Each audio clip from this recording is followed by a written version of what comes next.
लेकिन अगर प्रॉब्लम है तो मैं हमेशा कोशिश करता हूं कि मैं अपने स्टूडेंट के लिए खड़ा हूं। Detail counselling process for BFTech and preference list. आगे बढ़ते हैं। अब डॉक्यूमेंट्स की एक बार बात कर लेते हैं। ठीक है, डॉक्यूमेंट्स वैसे ही हैं जैसे हमारे बीडीएस के लिए थे। सेल्फ अटेस्टेड कॉपी और 12 सर्टिफिकेट, जिसमें जैसे मैंने पहले बताया 12th का सेल्फ अटेस्टेड कॉपी आपको चाहिए, खुद से साइन करना है, सेल्फ अटेस्ट करना है। Hello my dear student, welcome back to all of you in the amazing platform of physics wala design and arc. Myself Amardeep Shrivastava, I'm your aptitude and reasoning educator.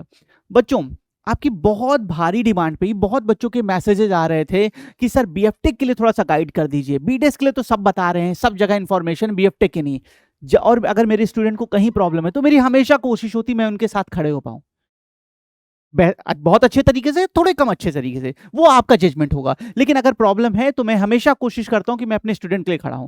बहुत बच्चों ने मुझे message किया, request की, sir please आप BFTech के लिए थोड़ा सा गाइड कर दीजिए। तो आज का पूरा सेशन बीएफटेक के लिए है। मैं पूरी काउंसलिंग प्रोसेस आपको बताऊंगा और सीट प्रेफरेंसेस को कैसे, चॉइस प्रेफरेंसेस को रखना है जिससे आपकी रैंक पे आपको वो भी मिल सके जो आप उस रैंक पे नहीं पिछली बार मिला था। ये कोशिश होगी दोस्तों। बिना टाइम वेस्ट किए स्टार्ट करते हैं आज का बहुत important session, detail counselling process for BFTech and preference list. सिर्फ बीएफटेक की हम बात करेंगे।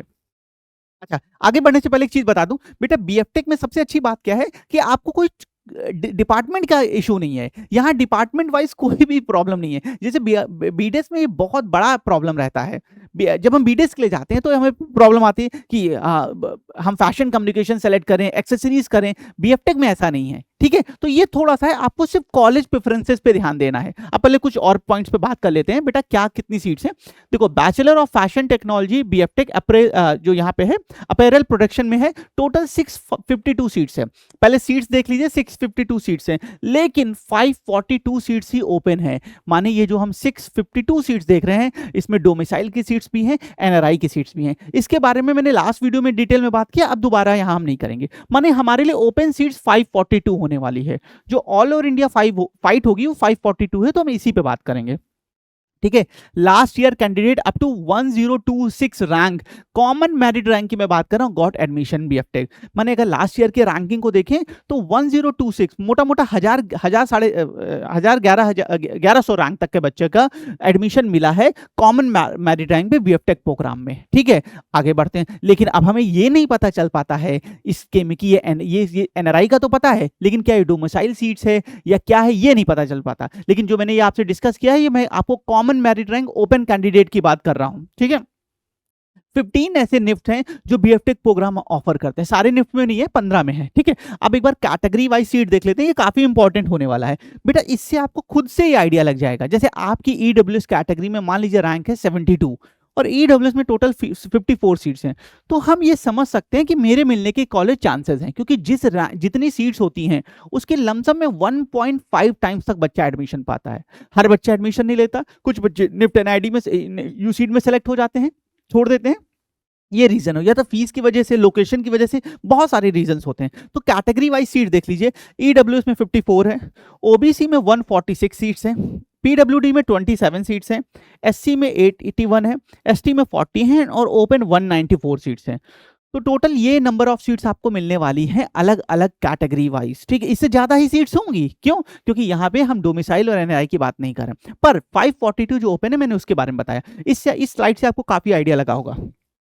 आगे बढ़ते हैं। अब डॉक्यूमेंट्स की एक बार बात कर लेते हैं। ठीक है, डॉक्यूमेंट्स वैसे ही हैं जैसे हमारे बीडीएस के लिए थे, कुछ अलग से यहाँ पे ऐसा कुछ नहीं है। ठीक है, सबसे पहले 10th का certificate self attested. Self attested कैसे होता है? नीचे आपने अपनी साइन की और डेट लिख दिया, वही सेल्फ अटेस्टेड है, और कुछ नहीं होता।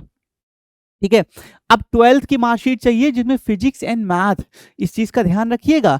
12th की जैसे हम जानते हैं बीएफटेक वही कर सकते हैं जिनके पास, हमारे पास फिजिक्स और मैथ हो, तो फिजिक्स और मैथ सब्जेक्ट होना चाहिए। 12th की मार्कशीट चाहिए। अगर आपके पास नहीं है, अभी आपको मार्कशीट नहीं मिली है, तो आप एनेक्जर 1 वहां पे फिल करके सबमिट करेंगे। ठीक है, और प्रोविजनल एडमिशन उस केस में मिलता है। ठीक है, clear.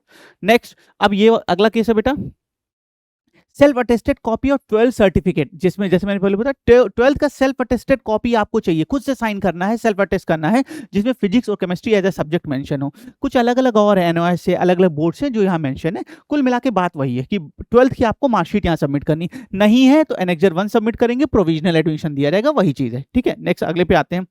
Self attested valid SC. अब ये हमारे पे कास्ट की सर्टिफिकेट्स आ रहे हैं। अगर एससी है तो सेल्फ अटेस्टेड कॉपी लगेगी, एसटी है तो सेल्फ अटेस्टेड कॉपी लगेगी, ध्यान रखिएगा। Self attested copy of PWD candidate, अगर पीडब्ल्यू कैंडिडेट है तो सेल्फ अटेस्टेड उसकी कॉपी लगेगी। अब self attested copy of OBC, OBC certificate की सेल्फ अटेस्टेड कॉपी लगेगी candidate in the prescribe format. और ध्यान रखिएगा ये सेंटर का होना चाहिए, सेंट्रल का जो सर्टिफिकेट है वो यहाँ हमारे यहाँ पे एक्सेप्ट किया जाता है, क्योंकि कुछ ऐसी कास्ट है जो स्टेट में तो बेटा ओबीसी है पर सेंटर में ओबीसी नहीं काउंट होती, तो इस चीज का ध्यान रखिएगा आप लोग, ठीक है। ओके, और उसकी डेट भी ध्यान रखिएगा, सर्टिफिकेट 1 अप्रैल 2023 के पहले का इशू ना हो, उसके बाद का होना चाहिए, उसके पहले का नहीं होना चाहिए, ठीक है, ये लगेगा। अब आते हैं अगले ईडब्ल्यूएस, ईडब्ल्यूएस में भी यही चीज है, ईडब्ल्यूएस में सर्टिफिकेट आपका लगेगा और 1 अप्रैल टू जो वैलिडिटी है 2024-25 की होनी चाहिए। बेसिकली ये इनकम बेस है तो पैसे की बात है तो फाइनेंशियल ईयर को फॉलो करता है। अगर आप ओबीसी और ईडब्ल्यूएस हैं तो थोड़ा ध्यान से देखिएगा क्योंकि इनकी डेट मैटर करती है, एससी एसटी पीडब्ल्यू में ऐसा नहीं है। तो ये हमारे पे डॉक्यूमेंट्स हो गए।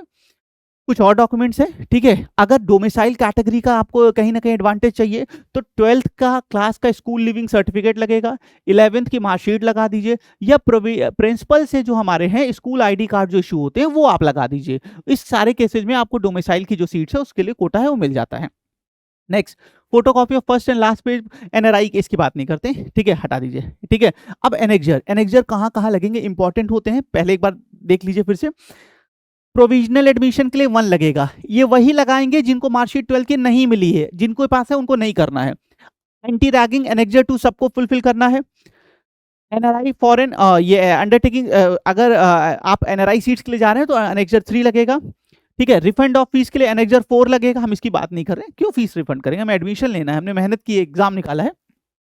मेडिकल सर्टिफिकेट एनेक्जर 5 सबका लगेगा, मेडिकल सर्टिफिकेट एनेक्जर 5 सबका लगेगा। एक इसमें बच्चों को डाउट आ रहा है, फिर से बता दूं, गवर्नमेंट हॉस्पिटल में जहां पे भी है वहां जाइएगा, वहां पे एक डिपार्टमेंट होता है सीएमओ ऑफिस के पास, वो आपसे एक फॉर्म ये ले लेंगे, आपको 2-3 घंटे बाद भर के दे देंगे, बहुत नॉमिनल सी फीस होती है, वो फीस आपसे लेंगे, मेजरमेंट करते हैं। ये गवर्नमेंट हॉस्पिटल से कराइएगा। इसमें कई बार कई बच्चों को डाउट आता है कि सर रजिस्ट्रेशन नंबर डालना है नहीं डालना है, ऐसा कुछ नहीं है। और इस तरह के किसी भी डाउट से या किसी भी सिचुएशन से बचने के लिए सबसे बेहतर है आप गवर्नमेंट हॉस्पिटल से करा लीजिए, आप पूरी तरीके से मन से फुल वो रहेंगे कि हाँ भाई मैंने सही जगह से बनवाया है। तो ये जरूरी हमारे एनेक्जर्स लगने वाले हैं। अब कुछ और इंपॉर्टेंट पॉइंट बता देता हूं बच्चों, बड़ा ध्यान से इसे देखिएगा। अगर आपने फीस पे कर दी है, आपने रैंकिंग भरी, आपको कॉलेज मिल गया, आपने फीस पे कर दी है, तो आपके पास 2 ऑप्शंस आएंगे। अनलाइक बीडेस यहाँ 3 ऑप्शंस नहीं होते। अपग्रेड, मैं आपको इसको बता रहा हूं इसका मतलब क्या है, ठीक है, लिखा सब कुछ है। आपको जो कॉलेज मिला है, आपने प्रेफरेंस भरी थी, कॉलेज मिल गया, लेकिन आप उससे हायर कॉलेज भी चाहते हैं तो आप अपग्रेड ऑप्शन पे जाएंगे। जैसे मान लीजिए आपको निफ्ट भुवनेश्वर मिला है, लेकिन आप चाहते हैं बैंगलोर, हैदराबाद या चेन्नई मिल जाए, तो आप अपग्रेड ऑप्शन पे जाएंगे। तो वो सीट तो आपकी पक्की है, लेकिन उससे ऊपर हायर रैंक होनी चाहिए प्रेफरेंसेज में, ध्यान दीजिएगा। हायर रैंक अगर प्रेफरेंसेज में है तो जैसे अपग्रेड ऑप्शन आप क्लिक करेंगे, अगले राउंड काउंसलिंग में उसके ऊपर सिस्टम चेक करेगा, हाँ भाई अगर मुंबई में सीट खाली है और बंदे ने फिल किया है तो उसको मिल जाएगी। अपग्रेड सबसे बेहतर है आपके लिए। नंबर 2, फ्रीज, भैया ये संतुष्ट लोग हैं, जो मिला खुश है, होना भी चाहिए, जो मिला खुश है यही चाहिए, कुछ नहीं चाहिए। अब भैया कॉलेज जाने की प्रिपरेशन करनी है, बढ़िया कॉलेज जाने की प्रिपरेशन करेंगे, पढ़ाई करेंगे, जिम करेंगे, जो भी करना है, लेकिन अब कुछ और नहीं करना। तो फ्रीज आपके लिए सब कुछ फाइनलाइज कर देता है, जो मिला है खुश है। आगे बढ़ते हैं, कुछ और पॉइंट्स होने देख लेते हैं। बेटा आपको जैसे सीट मिलेगी, आपको लमसम में 1,80,000 के आसपास का अमाउंट सबमिट करना होता है, थोड़ा सा बड़ा अमाउंट है, तो पहले से प्रिपेयर रखें, लास्ट मोमेंट पे रश ना हो। इंटरनेट बैंकिंग से आप पे कर सकते हैं, ये डेबिट कार्ड की लिमिट बढ़वा लीजिएगा, ठीक है। सिंपल बात है, डॉक्यूमेंट को जेपीजी फॉर्मेट में या पीडीएफ फॉर्मेट में 50 KB से और 4 MB के बीच होना चाहिए, आप प्रिपेयर करा लें। 5 to 6 राउंड काउंसलिंग होती है, तो अगर आप अपग्रेड में जाते हैं तो आपको हर काउंसलिंग के लिए आगे के लिए एलिजिबल होते जाएंगे, अगर जब तक आप फ्रीज नहीं कर रहे हैं, ठीक है। इसके बाद स्पॉट राउंड काउंसलिंग भी होती है, जो बची सीट्स हैं वो अदर सारे स्टूडेंट्स के लिए ओपन कर दी जाती हैं, ठीक है। ओके, अब मैं मेन चीज पे आपको ला रहा हूँ दोस्तों, ये सारी बातें तो हमने कर ली, मैं आपको मेन मुद्दे पे ला रहा हूँ। बीएफटेक के लिए क्या बेस्ट हमारी प्रेफरेंस चॉइसेस हो सकती है, जरा ध्यान से देखिएगा। सबसे पहले 15 निफ्ट में है, ठीक है। तो अब मैं कह रहा हूं कि मेरी रैंक कुछ भी आई, मान लीजिए मेरी रैंक 270 आई है और मुझे 270 रैंक पे मान लीजिए मुझे हैदराबाद मिल रहा है एग्जांपल, तो मैं सबसे पहले हैदराबाद नहीं फिल करूंगा, इसको ध्यान से समझना। जैसे आपने पहली प्रेफरेंस पे हैदराबाद, चेन्नई, मान लीजिए पटना, भुवनेश्वर ऐसे फिल किया, तो सबसे पहले आपको तुरंत हैदराबाद मिल जाएगा। अपग्रेडेशन तभी वर्क करता है जब उसके ऊपर कुछ प्रेफरेंसेस हों। अब अगली काउंसलिंग में जब अपग्रेड आप अगर मान लीजिए जाते हैं, तो देखता है कि भाई हैदराबाद के ऊपर तो बंदे ने कुछ फिल ही नहीं किया है, तो कोई अपग्रेडेशन नहीं होगा। इसलिए गलती भूल से मत करिएगा। मैंने ऐसे बहुत स्टूडेंट्स को देखे हैं, आप बिलीव करें दोस्तों, जिनको कॉलेज तो मिला था चेन्नई, लेकिन अपग्रेडेशन था और सीट खाली हुई, और कहीं ना कहीं ऐसी पॉसिबिलिटी बनी उनको बेटा मुंबई और बैंगलोर तक मिला है। तो हम इस चीज से क्यों पीछे, भाई लक की बात भी है थोड़ी बहुत, तो हम अपने को इस सारे केसेस के लिए ओपन रखें। तो आपको फिल कैसे करना है, देखिए आपको यहाँ पे डिपार्टमेंट सेलेक्ट ही नहीं करना है, सबसे बेहतर सिर्फ कॉलेज भरना है। तो मैंने कहा मैं सबसे पहले दिल्ली भर देता हूँ, मुंबई, बैंगलोर, चेन्नई, गांधीनगर, हैदराबाद, पटना। ठीक है, मान लीजिए मैं कॉलेज फिल कर रहा हूँ, ठीक है। इसके बाद मैंने भर दिया कोलकाता, हैदराबाद, कोलकाता, पटना, भोपाल, भुवनेश्वर, रायबरेली, ऐसे मैंने एग्जांपल रखा। अब यहाँ पे आप लिख देना 1 2 3 4 5 6 7 8 9 10 11, ऐसे आपको 15 का भरना है।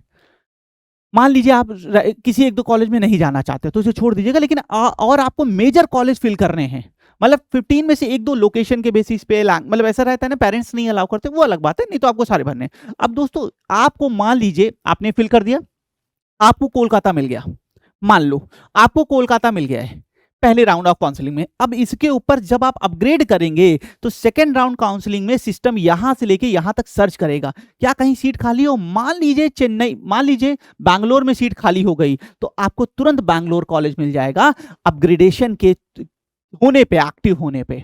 लेकिन अगर मान लीजिए आपने शुरुआत ही कोलकाता से की थी और आपको कोलकाता मिल गया, चैप्टर क्लोज है भाई, कुछ नहीं मिलेगा। आई होप ये क्लियर हो गया होगा जो पॉइंट मैंने बताया, ठीक है। हाँ, तो दोस्तों इस तरीके से जो चॉइस फिलिंग करनी है आपको ऐसे करना है, ठीक है। कुछ और पॉइंट्स हैं, हमेशा बताता हूँ, कॉलेज जाने पे आपको हेल्प होगी, आप बहुत ग्रो करेंगे, और एक ह्यूमन के बेसिस पे भी और एक अच्छे प्रोफेशनल के बेसिस पे इनको फॉलो करिएगा इन पॉइंट्स को। ये बच्चों ने, जिन बच्चों ने ग्रो किया है बेटा, और as a human, as a professional, उन सारे केसेस में बहुत आगे गए हैं, ये उनके कहीं ना कहीं एक्सपीरियंस मैं आपके साथ शेयर कर रहा हूँ। ओके, सो फ्रेंड्स, बीएफटेक के लिए मैंने सारे पॉइंट्स को इस वीडियो में कवर किया है। सीट्स कितनी है, कैटेगरी वाइज सीट्स कितनी है, डॉक्यूमेंट्स कौन कौन से रिक्वायर्ड हैं, और प्रेफरेंसेस को किस पैटर्न में फिल करना है, हमें पहले नंबर पे कौन सा कॉलेज रखना है, दूसरे पे कौन सा रखना है, इन सारी चीजों को यहाँ पे डिस्कस किया। आराम से वीडियो को केयरफुली देखिएगा, आपको बहुत लर्निंग होगी। अगर अभी भी बीएफटेक के लिए कोई डाउट आ रहा है, कहीं प्रॉब्लम आ रही है, कॉमेंट करें, we will happy to address it. मिलते हैं इसी तरह के किसी और ब्यूटीफुल सेशन में। Keep rocking.